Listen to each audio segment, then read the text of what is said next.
Day 6. After death. The judgment of the shadow. Death is the subject humanity fears the most and confronts the least. We speak about it in whispers, if at all. The moment the word death enters a conversation, something tightens inside us. A subtle tension spreads through the chest. The mind looks for an exit, another thought, another distraction, another excuse to look away.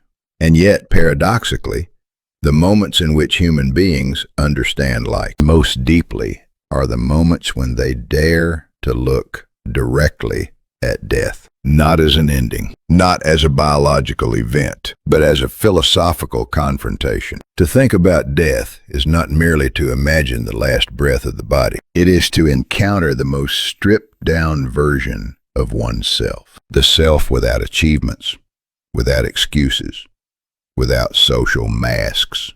That is why philosophers have always treated death not as a morbid obsession, but as a gateway to truth. In today's lecture, we will explore the 6th day after death, as described in Tibetan Buddhism, a stage often referred to symbolically as the judgment of the shadow. Despite its religious language, this is not merely a myth about the afterlife. It is not a story meant only for the dead. It is a psychological and philosophical map for the living. Death as a mirror, not a destination. At first glance, the Tibetan Book of the Dead appears to describe a supernatural landscape. Wrathful deities, terrifying visions, judgment scenes, and overwhelming emotional storms. But beneath these images lies something far more intimate. What the text is truly describing is the structure of the human psyche, when all defenses collapse. The 6th day is the moment when fear, rage, distortion, and confusion erupt in full force.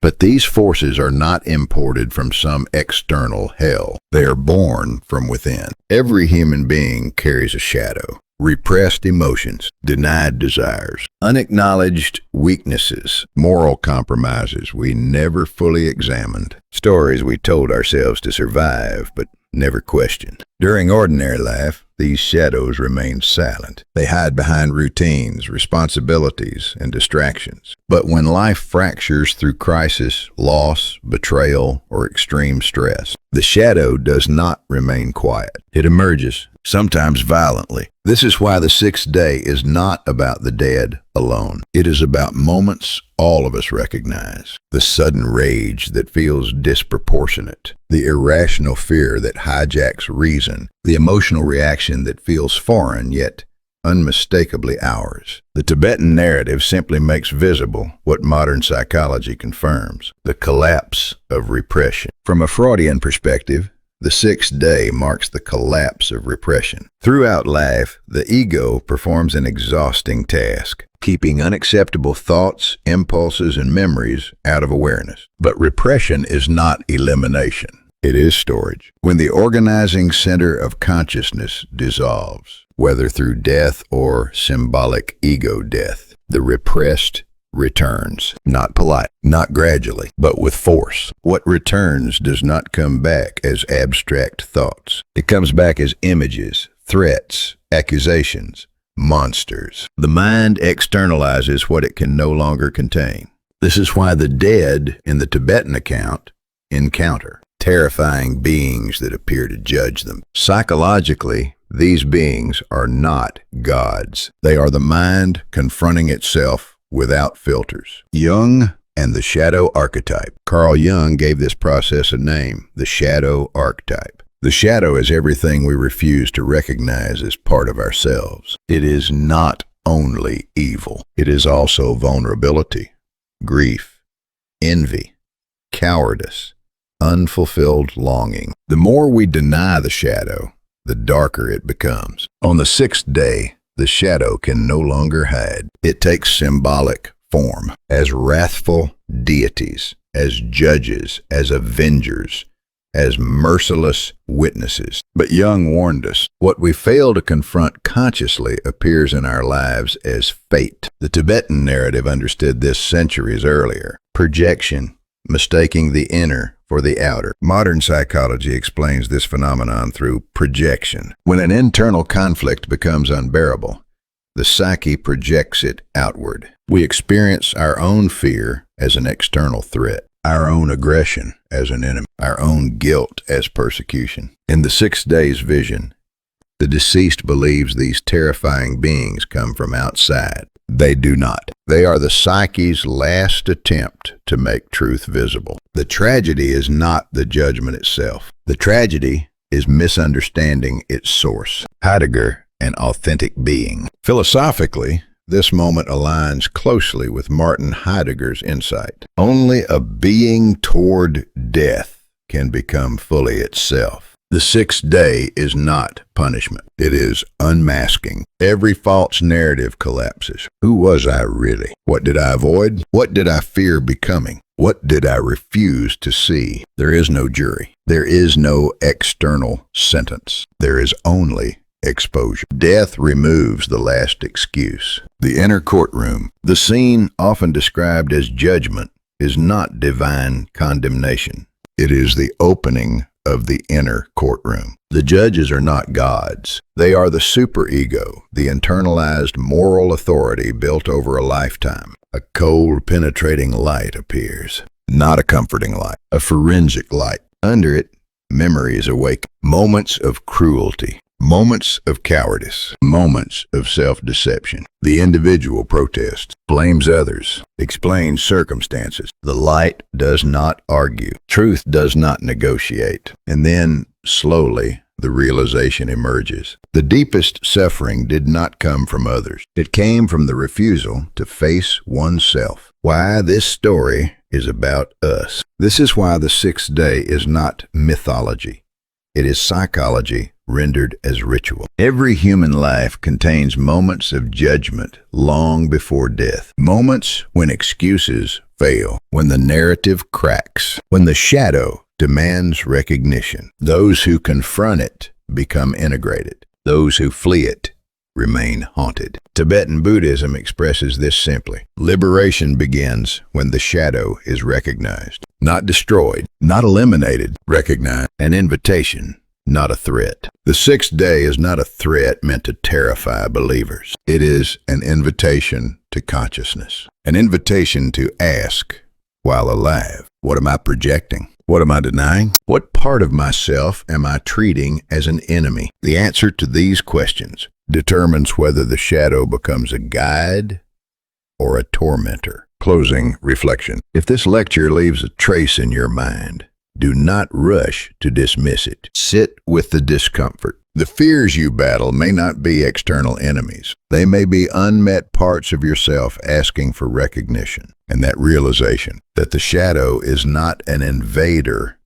but an exile, is one of the most profound philosophical insights a human being can reach. If you wish to continue this journey of reflection, I invite you to join me again. Subscribing and enabling notifications is not a gesture of support. It is a quiet decision to return to thinking, because the 6th day is not waiting for us after death. It is already present whenever truth asks to be seen. Day 6, after death, when fear turns into wisdom, Martin Heidegger once made, a statement that continues to unsettle modern thought. Only the being who can think about death is truly human. For Heidegger, death was not merely the biological end of life. It was not an event waiting at the far edge of time. Death was a philosophical passage, a moment when existence is stripped of illusions and forced to confront itself without mediation. In this sense, death is not what negates life. It is what reveals it.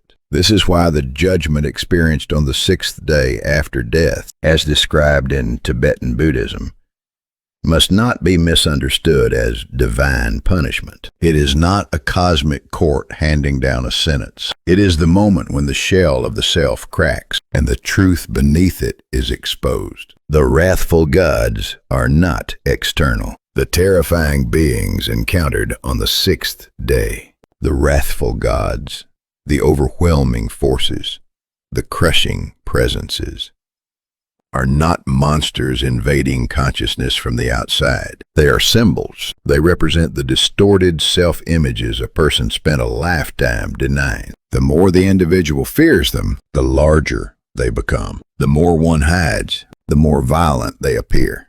The more one kneels in terror, the heavier their weight presses down upon the psyche. But something extraordinary happens when the individual stops running, when the gaze becomes steady, when fear is met with awareness instead of escape. The monsters begin to dissolve. There is only one reason for this. They were never external enemies. They were rejected fragments of the self, the psychological explosion of the sixth day. From a psychological perspective, the sixth day represents a moment of violent emergence. Sigmund Freud described the psyche as a tension between three forces: the id, the ego, and the superego. In the days following death, ego, the organizing center of identity, begins to weaken. By the sixth day, repression collapses. The id surges upward. Desires long denied appear as beasts. Anger once suppressed is experienced as attack. Jealousy and grief are misinterpreted as persecution by others. Why does this happen?